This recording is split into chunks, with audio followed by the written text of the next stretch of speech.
Doctor APJ Abdul Kalam की जीवनी।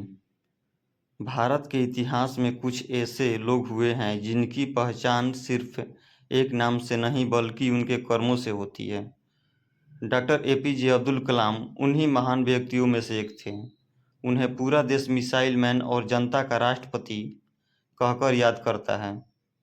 उनका जीवन बेहद साधारण से शुरू हुआ, लेकिन कड़ी मेहनत और संघर्ष, आत्मविश्वास के बल पर वे भारत के सर्वोच्च पद राष्ट्रपति तक पहुंचे। उनका बचपन और परिवार कैसा था? अब्दुल कलाम का जन्म 15 अक्टूबर 1931 को तमिलनाडु के एक छोटे से गांव रामेश्वरम में हुआ है। उनका परिवार बहुत गरीब था। पिता नाव चलाकर और माँ दूसरों के घर काम करके बच्चों को पालती थी। घर की आर्थिक स्थिति कमजोर थी, लेकिन परिवार में ईमानदारी और संस्कार बहुत गहरे थे। कलाम जी बचपन से ही तेज दिमाग और मेहनती थे। पढ़ाई के साथ साथ वे अखबार बांटने का काम भी करते थे, ताकि घर का खर्च और पढ़ाई का खर्च उठा सकें। उनका शिक्षा और संघर्ष का जीवन कैसा रहा? कलाम जी की शुरुआती पढ़ाई रामेश्वरम के एक स्कूल में हुई। उन्हें विज्ञान और गणित से खास लगाव था। स्कूल के दिनों में ही उन्होंने सपना देखा कि एक दिन वे आकाश में उड़ने वाले जहाज और रॉकेट बनाएंगे।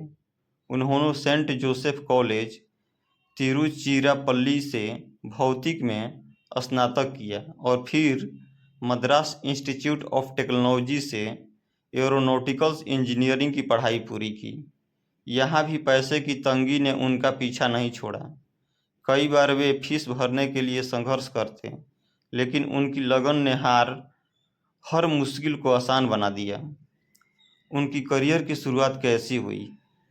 पढ़ाई पूरी करने के बाद कलाम जी ने डीआरडीओ मतलब रक्षा अनुसंधान एवं विकास संगठन में वैज्ञानिक के रूप में काम शुरू किया। इसके बाद वे इसरो भारतीय अंतरिक्ष अनुसंधान संगठन से जुड़े।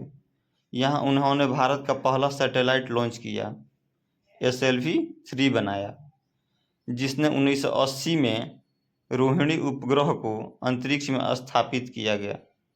यह भारत के लिए ऐतिहासिक उपलब्धि थी। मिसाइल मैन बनने की यात्रा।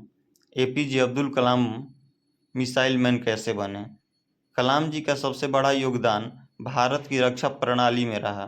उन्होंने कई महत्वपूर्ण मिसाइल प्रोजेक्ट जैसे अग्नि मिसाइल, पृथ्वी मिसाइल, त्रिशूल मिसाइल, आकाश और नाग मिसाइल विकसित किया।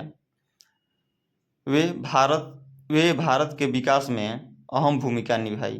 इन्हीं कामों की वजह से उन्हें पूरे देश में मिसाइल मैन ऑफ इंडिया कहा गया।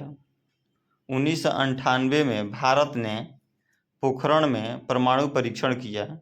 इस परीक्षण की वैज्ञानिक टीम में कलाम जी की महत्वपूर्ण भूमिका थी।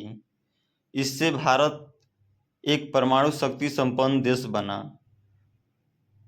एपीजे अब्दुल कलाम राष्ट्रपति कैसे बने? उनके योगदान और लोकप्रियताओं को देखते हुए साल 2002 में डॉक्टर एपीजे अब्दुल कलाम को भारत का 11वां राष्ट्रपति चुना गया। राष्ट्रपति रहते हुए भी उनका जीवन बहुत सादा। वे बच्चों से मिलना, उनसे बातें करना और उन्हें सपने देखने के लिए प्रेरित करना पसंद था।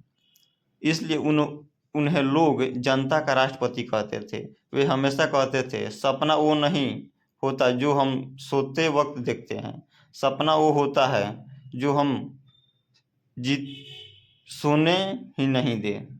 उनका कहने का मतलब था दोस्त कि सपना वो नहीं होता है जिसको हम सो कर देखते हैं, सपना वो होता है जो जग कर देखा जाता है। वो बच्चों के लिए प्रेरणादायक कैसे बने? कलाम जी बच्चों को भारत का भविष्य मानते थे। वे हमेशा स्कूल और कॉलेज जाकर युवाओं को प्रेरित करते थे। उनकी किताबें जैसे दोस्त एपीजे अब्दुल कलाम की कुछ किताबें हैं, जैसे wings of fire, ignited minds, India 2020 आज भी लाखों छात्रों के लिए मार्गदर्शन का काम करती है। उनके जीवन का मूल्य उद्देश्य क्या था? कलाम जी का पूरा जीवन 3 बातों पर टिका था। पहला, सपना देखो, बड़ा सोचो। मेहनत करो, बिना रुके, बिना थके। तीसरा, ईमानदारी रखो, जो भी काम करो दिल से करो। वे कहते थे, अगर तुम सूरज की तरह चमकना चाहते हो तो पहले सूरज की तरह जलना सीखो। अंतिम समय, दोस्त एपीजे अब्दुल कलाम का मृत्यु कैसे हुआ था? 27